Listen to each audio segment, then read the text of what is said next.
Nguzo Africa started in 2011, just as an idea, but we shared our idea with the Kenya Community Development Foundation on what we looked at in development work and the community work. We started as CBO and registered to do our work in Narok County. Nguzo Africa has really been championing work on working with school, greening the society, adopt a tree issues. So our environmental partnership between Nguzo Africa, KCDF and I&M Foundation came as a result of the previous partnership which we had with KCDF under the Pamoja for Change program, where we were required to raise 1 million for KCDF to top up the match. They were strategic in terms of working with schools, in terms of bringing on board the different stakeholders, being that they are already in other platforms. We came up with a budget of about 57 million that we funded KCDF to carry out this project over 3 years to make an impact in Narok, an impact in Kilifi County, and something that we can tell our stories so that we can also replicate the same in the other 45 counties of Kenya. We received around 10.7 million from KCDF and the I&M Foundation. The project name is Under Adopted Tree Program, which is the main focus now on this particular one is accelerating tree growing and environmental conservation and the climate change mitigation in schools and public spaces. We had a series of interventions which we were to undertake, and one of them was to establish a community tree nursery. I happened to meet the director, Nguzo Africa, in one of our meetings in Narok. And I requested him to supply us with some seedlings, and actually he gave us. And the first seedlings were planted here at Ratiari Primary School. Siku hiyo kulikuwa na wasasi kuja kupanda na wasasi walifurahia sana. As we are talking, our afforestation has gone to around 1,000 trees which are already planted and growing very well.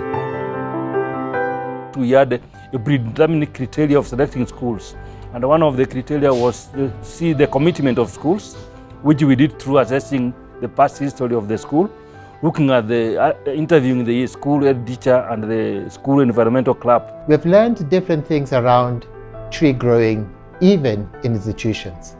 Some simple things we had not considered earlier on. Fencing. We need to have fences around the ground that you're going to take care of.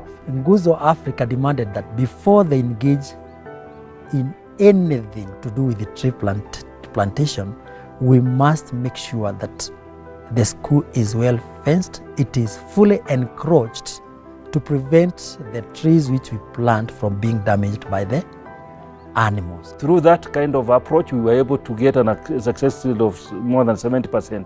In this location, we have 7 public primary schools, and all of them have benefited. We had a target of doing 12 school environmental awareness sessions, but through our commitment, we managed to do 24 school environmental awareness sessions, and these sessions were targeted at schools which had clubs, environmental clubs. Sisi tuko 100 kwa hiyo environmental club. I am in environmental club. I joined it because I wanted to plant trees and how to conserve the environment. And most through those sessions, we were able to get champions who were leaders in terms of tree growing. And last year, we managed to award the best champions who were growing the trees. We gave certificates to learners. At school, I planted 15 trees. At home, I planted 60 trees. And in this year, I want to plant 100. Apart from training us here, we have been also attending seminars organized by Nguzo. The last time I went to the seminar that was conducted at Kim's Chris Hotel at Narok. And I actually learned a lot, and I came and assembled my students, and I also share with them that knowledge. Through our environmental club, which started in 2023, I have learned how to protect trees. When they become big, we have to prune, we have to water, and we have to weed them. Wakati tulishirikiana na Nguzo, tulianza kupanda miti 1800. Tulipanda miti tofauti. Tulienda huko na tukalete type 3 ya miti.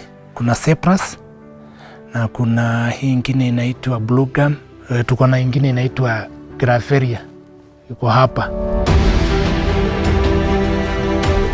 Nguzo, after providing us with the trees, it has also gone ahead to assist us with the boilers. In fact, in our kitchen we had only one boiler. Naona hii masufuria mbili ilikuwa tumeletea na ile kampuni inaitwa Nguzo Africa. Tujaona tena taabu wakati tulipata hii kazi, ilikuwa imeenda mzuri, watoto anakula kwa time ilikuwa nafaa. Kuna ile mambo nasema tunarudia tena kupika chakula ingine. We provided energy saving chicos to Kotolian, energy saving chicos to Lengina Primary, energy saving chico to Masantare Primary, another one to Olsapani Secondary, another one to Olatarakwe Secondary.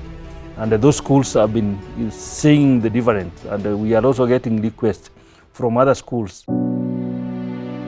Sasa hata jaribu kuangalia masikira imekuwa na meta kwa sababu kwa ajili ya tumeletewa miti. Before Nguzo, in fact, we never had any single tree in this school. And the challenges we have been facing each and every time was destruction of our classes from strong winds. We are no longer having such strong winds in our school because trees act as windbreakers.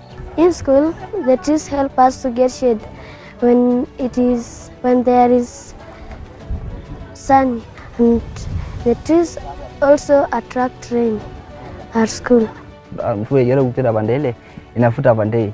Sisi hakuna siku tumeweka ukiwa kwa ajili ya kiangazi.